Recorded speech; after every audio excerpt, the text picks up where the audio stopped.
Sejarah Masjid Raya Al-Hikmah dan Gereja Ayam Tanjung Pinang. Okay, don't forget to subscribe and lonceng notifikasi.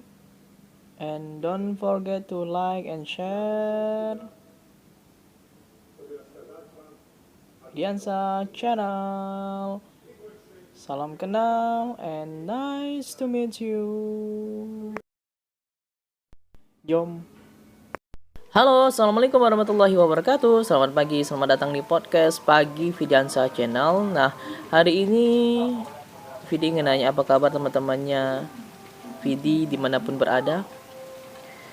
Vidi doakan semuanya sehat ya. Nah, hari ini Vidi akan share tentang sejarah Masjid Raya Al-Hikmah dan Gereja Ayam di Tanjung Pinang, tepatnya di Kota Lama Tanjung Pinang.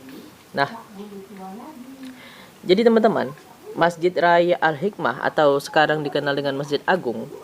Masjid ini dulunya dikenal sebagai Masjid Keling karena didirikan oleh komunitas Keling India yang tinggal di kawasan Pasar Jalan Merdeka. Orang Keling umumnya bekerja sebagai penjual makanan perata dan asma roja, tukang gunting, penjual kain-kain, minyak wangi, dan roti keliling.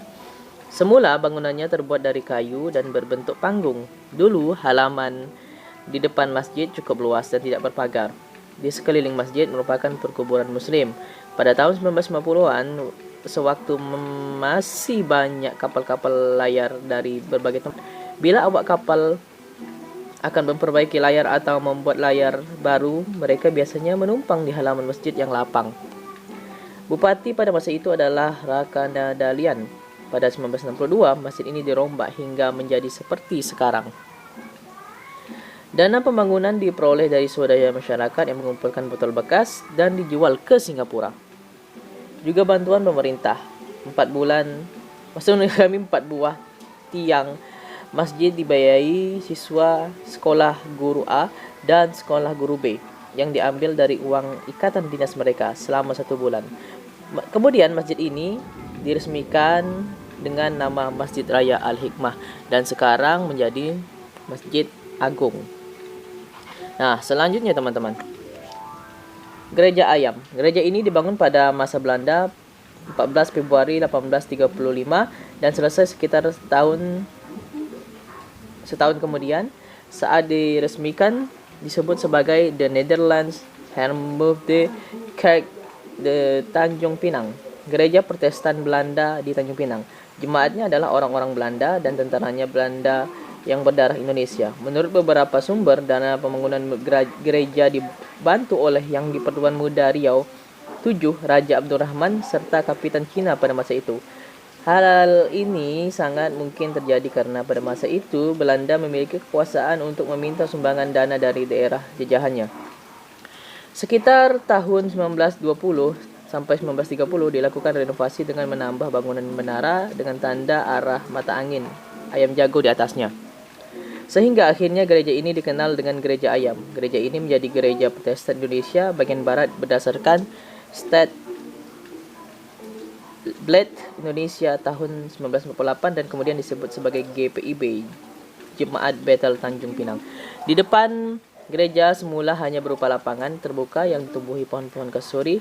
Di bagian depannya pada masa Belanda terdapat Taman Bunga Emma Blom, sekarang KFC. Emma Blom adalah nama ibu dari Ratu Wilhelmina dari Kerajaan Belanda. Sebagian besar bunga di taman ini adalah bunga matahari yang ditanam oleh siswa-siswa sekolah HIS dan ELS untuk memperingati hari kelahiran ibu sang ratu yang jatuh pada tanggal 1 Mei. Para pelajar memetik bunga matahari dan dijual di kantor-kantor pemerintah. Hasil penjualan bunga kemudian digunakan untuk kegiatan amal.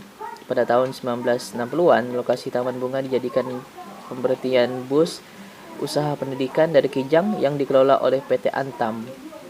Bus ini untuk membawa anak-anak pekerja di Kijang yang bersekolah di Tanjung Pinang. Kemudian lapangan kecil tersebut dibangun menjadi sebuah toko buku oleh PT Gunung Agung sekitar tahun 1960-an.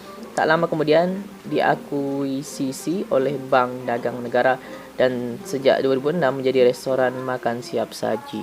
Oke teman-teman, itu saja video pamit. Assalamualaikum warahmatullahi wabarakatuh. See you, bye-bye.